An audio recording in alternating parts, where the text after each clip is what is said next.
everybody. Another day, another painting experiment. I like to experiment. I like trying new color combinations, new techniques, new canvas sizes. There's so many things you can try on a daily basis that you haven't done before. However, you don't start from zero necessarily. Just because you're trying something new doesn't mean you're starting from zero. There's always the previous painting that you have takeaways.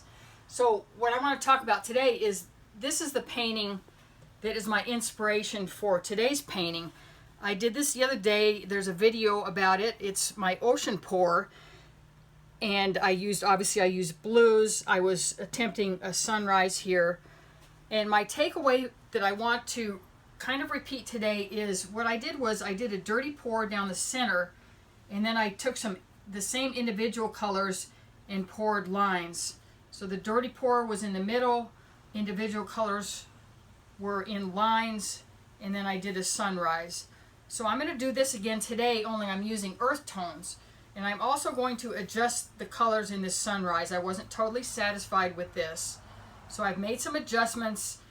I'm using the things that I like, and I'm going to do this as inspiration. This is how one painting leads to the next. So let me show you what I have today. Again, I really love, this is a 12 by 24 canvas. It's the same size as the previous one. I love this format. I like the length of it. And when I do a pour, I like to emulate the length. So I'm going to do a long pour, and I have earth tone colors. I have browns, golds. I have some white and black for contrast. So I'm going to repeat kind of what I did the other day. This is my dirty pour that I already have mixed up. Gold, brown, there's some black in here, and I'm going to pour this right down the center as a start. Doing some curvy type action, which is what I did with the blue one behind me. I'm going to save a little bit of it. And then I have, these are the same colors that are in the dirty pour, but I'm going to pour individual stripes. It's going to just vary this pour by doing this. I'm thinking about like a slice of earth here.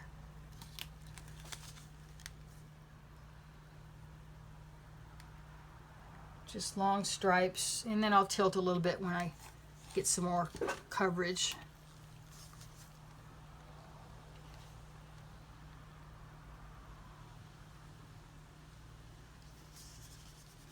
Make sure I mix up some variety here.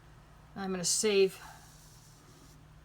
some canvas for the sunrise. Like I said, I adjusted the sunrise color. I'll show you that in a minute. A little bit of black. It's always dramatic.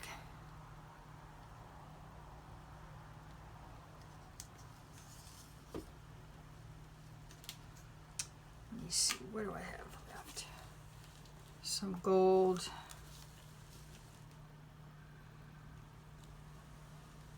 Ooh, see, it's mixing nicely on its own, even though I'm doing this individually. I like what's happening right here. That's really nice. That will probably end up pouring off some, but I'm going to try and preserve that because that's really nice. And if you notice here, I added a little green. There was some green I mixed with gold, because again, you want some colors that are a little bit unusual. You don't want to be too predictable in your earth tones or your blues or whatever. If you throw in something a little different, it really can add a little element of surprise. So there's this green I'm adding. I really like that. It's kind of a mossy looking color. Now I'm going to keep going with the individual colors so I don't have to tilt too much.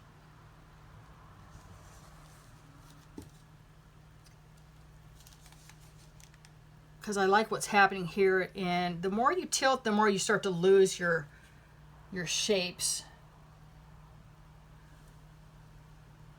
You don't want to wait too long before you tilt, but you want to get coverage. And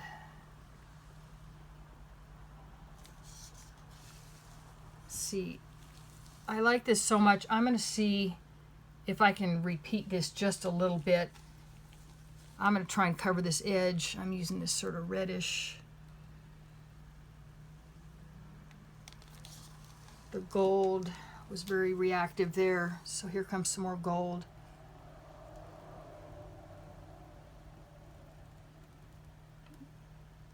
See, I'm just going to let this run off because I like it. And then a little bit more black. Again, black is really good for drama. Don't want to necessarily overdo it in this. I don't want black to dominate by any means. This is kind of fun. I'm going to go back with my brown, and I'm going to get some coverage here.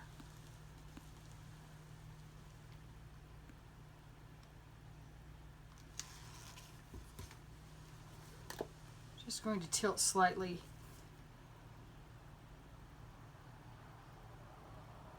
I really like what's happening here, so I don't want to over tilt, but getting a little bit of movement, letting it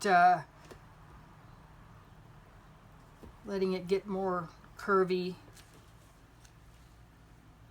is certainly interesting. I'm liking this. I'm going to do a little more earth. I had mixed up this little dirty pour of, this is a red iron oxide with some white.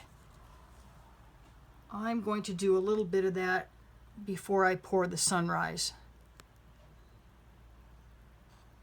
Maybe I won't go all the way with it. It has sort of a rocky look to it. I'll go into this a little bit. Okay, this is pretty cool. Now here's my sunrise. The adjustment I made from the previous sunrise, I thought I had kind of a harsh pink. I'm using a pearl instead of a straight white today, and I have yellow and pink in the same cup. Last time I poured them separately, didn't like it quite as much. So I'm going to see if I can do a sunrise and have it be a little bit softer. And I don't want this to really dominate. So I'm going to stay on the edge with it, and if I feel like it's dominating, I can always come back in with these earth tones again. It is pretty bright.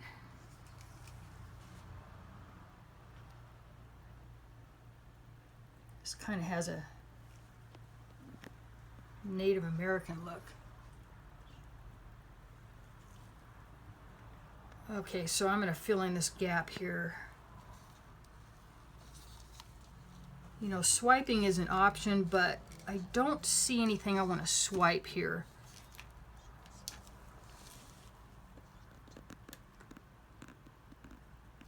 So I'm just going to keep pouring until I fill in this area here. I'm going to use a little more of this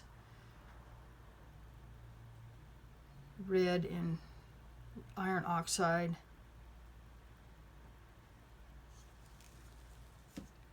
Just going to look here and see what I want to do.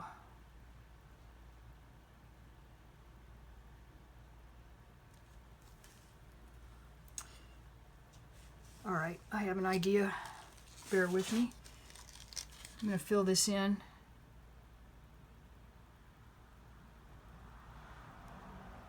This is, I believe, antique gold. It has kind of a grayish look when you compare it to these other colors, which is quite nice.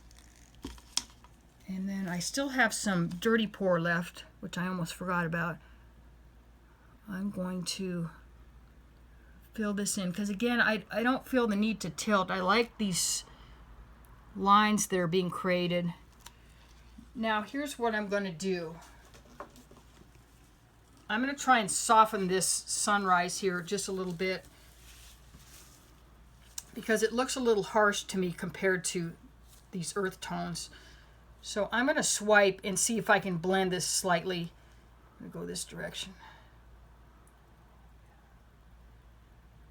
Just to soften this.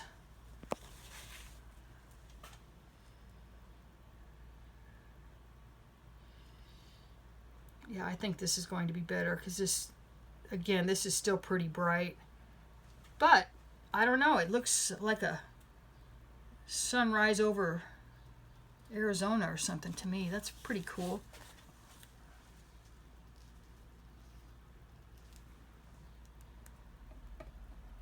So you can see I hardly tilted. Now I'm going to do one more thing just for demonstration purposes. I'm seeing some little bubbles here. You can see it in the reflection. You might not be able to see it from your direction, but there's some little bubbles, and I'm going to turn my torch on briefly to pop these bubbles, and it may bring up a few more cells, but I'm not going to do it over the whole thing, just right in here, just briefly. Here I go.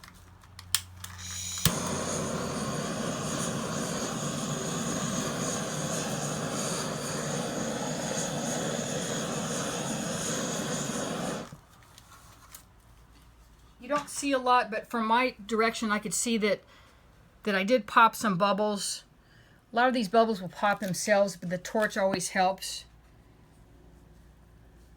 So there we have a nice earth tone. I don't really see anything else I want to do to this.